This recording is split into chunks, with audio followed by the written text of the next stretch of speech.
Halo, assalamualaikum. Masih di Gemar Berkebun. Nah, kali ini teman-teman kita mau ke kebun belakang lagi dan panen lagi sayur bayam dan sayur batang tales. Ikuti keseruan kami di kebun belakang ya. Jangan pegang pisau. Ini si adik kena bandel kali, dia pegang pisau. Kemarin udah kena pisau kan, Dek? Nggak boleh, nggak boleh. Enggak, Mak. Gimana sih, Dek?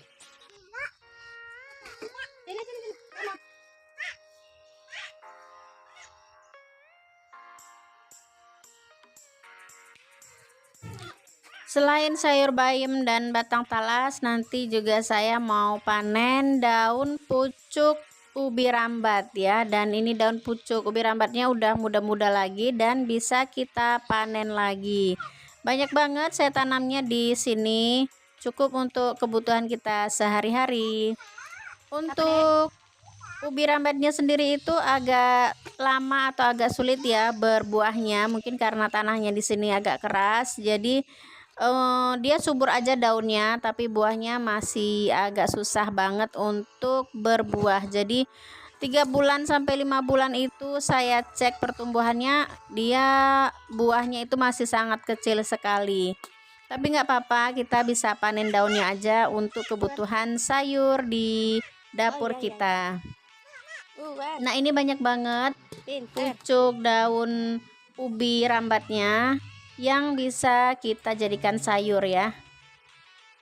Pertumbuhannya itu agak lumayan pesat sekali. Jadi setiap percabangan yang kita potong, kita petik untuk sayur, nanti dia akan cepat lagi bercabangnya. Dan ini sampai merambat-rambat ke tanaman atas dari pagar kita ya.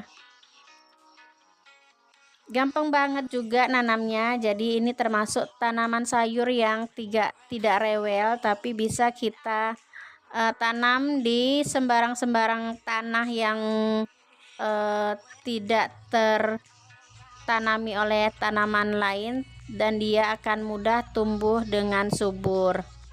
Cuman memang untuk buahnya saya agak kesulitan untuk membuat dia berbuah dengan sampai besar ya, tapi ya nggak apa-apa. Yang penting di sini kita bisa petik daunnya hampir 2 sampai 3 hari sekali. Nah, ini rasanya dari pucuk daun ubi rambat ini sama teksturnya seperti kangkung ya. Jadi kalau kita tumis itu hampir mirip-mirip banget dengan tanaman sayur kangkung. Dan nanti saya mau bikin sayur kuah kuning untuk sayur bayam dan daun ubi rambat ini, dicampur dengan batang tales kol. Nah, batang tales kol ini dia tidak gatal, tapi bisa kita konsumsi untuk berbagai macam olahan sayur ya.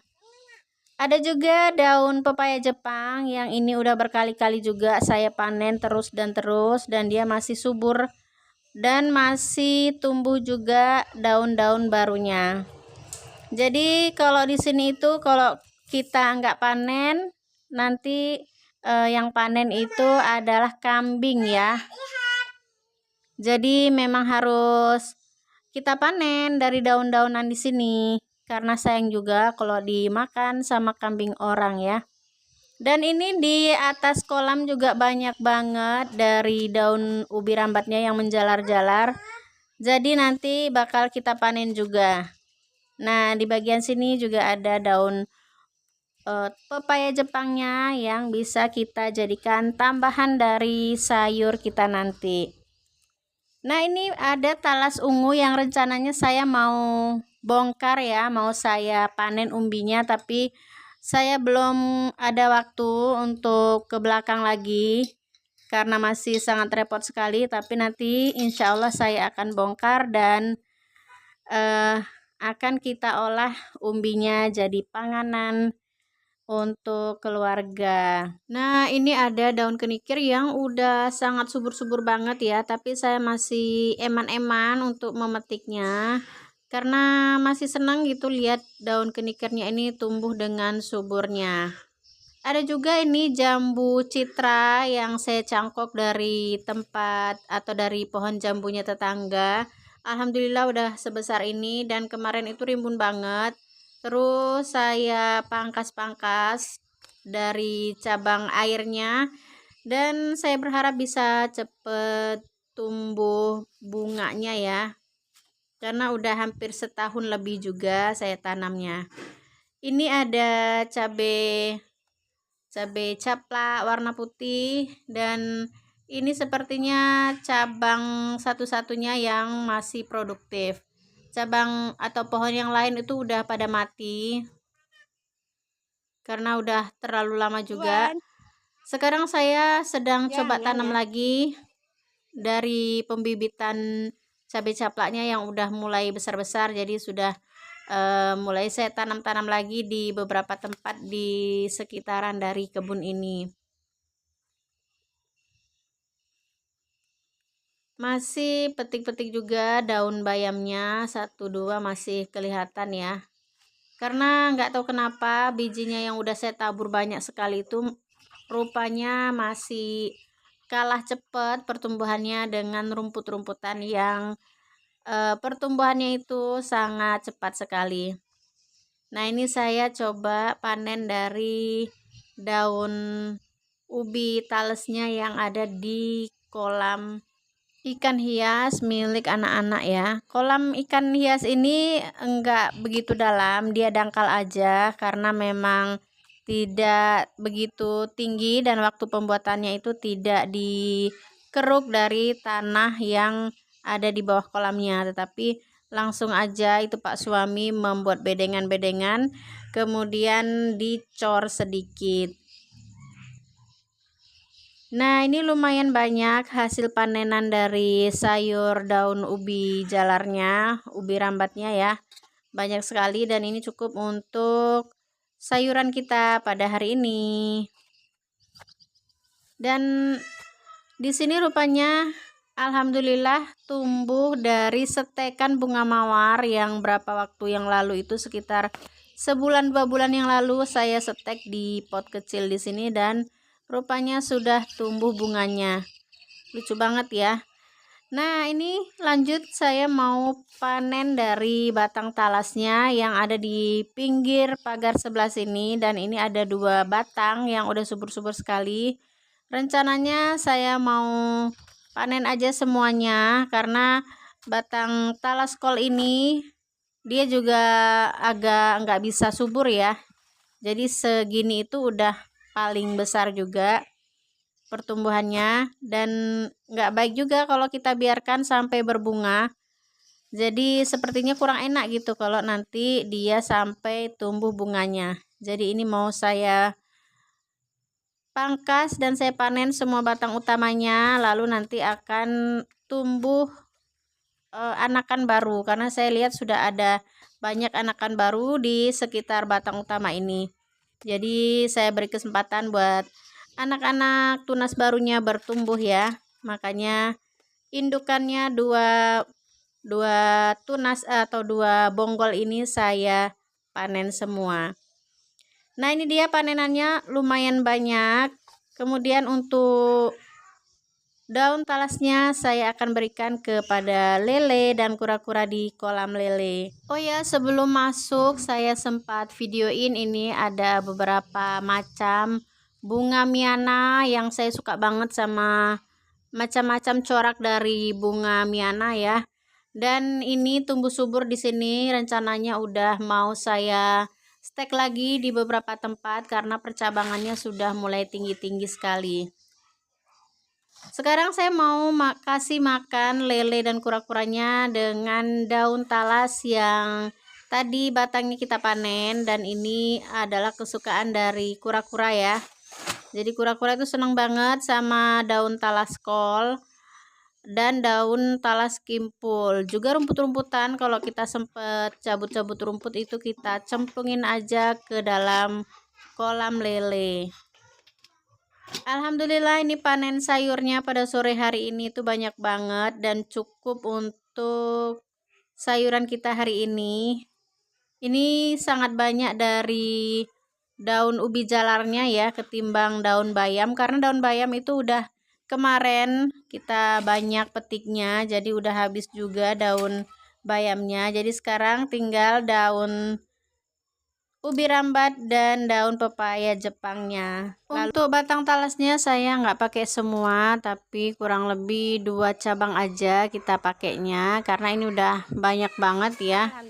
Sayur hijaunya udah banyak banget, jadi kita nggak pakai banyak-banyak untuk batang talasnya. Ini udah saya buang kulit dari batang talasnya, dan sekarang saatnya kita cincang-cincang. Oh ya, untuk membedakan antara batang talas kol yang tidak gatal dengan yang gatal ya, karena biasanya hampir-hampir mirip gitu batang talas kol yang tumbuh liar di batang-batang sawit atau di kebun sawit, itu rupanya sangat berbeda ya. Kalau batang talas kol itu memang dia itu lebih rapuh. Nah, ini si adik kenes dia coba patahkan, itu sangat rapuh sekali, dan pastinya dia nggak gatal ya. Waktu kita kupas kulitnya ataupun waktu kita merajangnya itu sama sekali tidak gatal. Berbeda dengan batang talas yang tumbuh liar di batang-batang atau di kebun sawit itu. Ini sudah saya cincang batang talas kolnya, dan nanti tinggal kita cuci bersama daun hijaunya, baru nanti kita akan masak. Untuk bumbu-bumbunya saya pakai bumbu yang biasa kita gunakan ya, atau bumbu simple aja, bumbu yang sederhana, bawang merah, bawang putih, kemiri, kunyit, jahe, sedikit ketumbar, dan saya pakai 3 buah cabai habanero yang kebetulan tadi kita atau kemarin kita panen. Kebetulan ada serai, jadi saya gunakan juga serainya. Nah, ini semuanya kita ulek sampai halus. Baru nanti kemudian kita akan tumis-tumis terlebih dahulu sebelum kita masak sayur yang lainnya. Kali ini saya pengen diulek-ulek aja manual ya, nggak pakai blender, karena kayaknya itu lebih mantep aja dari sayur yang bakal kita masak. Nah, ini jangan lupa saat menguleknya kita kasih sedikit air ya, supaya benar-benar halus, dan kalau ada yang kasar itu jadi ketahuan gitu mana bumbu yang masih kasar. Oke, langsung saja ini kita tumis dulu bumbu yang sudah kita ulek tadi. Nah, setelah semuanya harum, baru nanti kita masukkan dari batang talasnya. Saya tambahkan juga sedikit air supaya tidak terlalu kering, dan nanti ketika agak mendidih sedikit baru kita masukkan dari sayuran-sayuran yang sudah kita cuci. Ini sudah kita cuci bersih ya, sekarang bisa langsung kita masukkan ke dalam bumbu tumisan tadi. Karena sepertinya batang talas yang saya iris itu sudah lumayan tipis-tipis, jadi sepertinya kita akan masukkan juga bareng dengan daun sayuran hijaunya. Nah, ini semuanya kita masukkan bersamaan, baru nanti kita aduk-aduk dan kita tunggu sampai layu. Dan sebaiknya kita tutup juga sebentar supaya cepat menjadi layu ya dari semua sayuran ini. Nah, nanti setelah agak layu baru kita tambahkan sedikit air lagi. Kali ini saya nggak menggunakan santan pada sayuran bumbu kuah kuning ini, karena pengen aja sekali-kali kita pakai kuah air aja ya, nggak perlu pakai santan juga. Nah, sepertinya ini juga sudah enak banget, karena saya tuh sering nonton videonya Mbak Nopi, petani happy, yang dia itu semua dari sayuran-sayuran dia itu dipakein tempe busuk ya. Dan sepertinya memang dia itu sama sekali tidak menggunakan santan di setiap masakannya. Dan itu juga kayaknya udah nikmat banget lihat Mbak Novinya di saat makan ya. Jadi saya pengen coba masak seperti ini.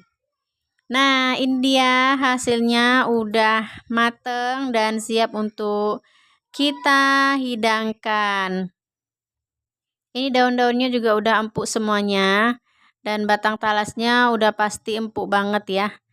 Oke teman-teman, ini dulu ya video dari Gemar Berkebun, panen-panen sayuran hijau dan batang talas kol, kemudian kita masak untuk menu kita pada siang hari ini. Nah, ini saatnya makan siang, jadi selamat makan siang juga buat semua teman-teman di rumah. Mari makan. Oke, sekian dulu ya video dari Gemar Berkebun. Semoga bermanfaat dan menghibur untuk semua teman-teman di rumah. Sekian dulu. Wassalamualaikum. Bye-bye.